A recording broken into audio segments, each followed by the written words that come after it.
আল্লাহর কোরআন বলেছে দুনিয়ার কোন মানুষ যদি জান্নাতে যেতে চায়, আল্লাহর বেহেশতে পর্যন্ত পৌঁছতে চায়, তাহলে জাহান্নামের উপর দিয়ে ব্রিজ পার হওয়া ছাড়া ভিন্ন কোনো রাস্তা নাই।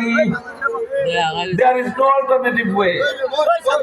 Alternative কোনো রাস্তা নাই, বিকল্প কোনো পথ নাই যে আপনি অনেক দিকে ঘুরে যাবেন, কোনো রাস্তা নাই।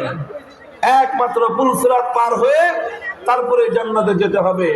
যারা পুলসিরাত পার হতে পারবে তারা জান্নাতে যেতে পারবে, যারা পুলসিরাত পার হতে পারবে না তাদের কপালে বেহেশতও জুটবে না।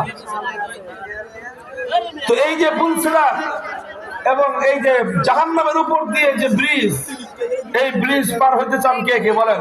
আল্লাহ কবুল করেন সবাইকে। হযরত সুফিয়ান সাউরি রাহমাতুল্লাহি আলাইহি বলেন, আখিরাতে এই হাসরের মাঠ থেকে আল্লাহর জান্নাত পর্যন্ত যাওয়ার জন্য যেই ব্রিজ, যেই পুল নির্মিত আছে, যেই সিরাত এবং যেই রাস্তা নির্মিত হয়েছে, এই রাস্তা দিয়ে যদি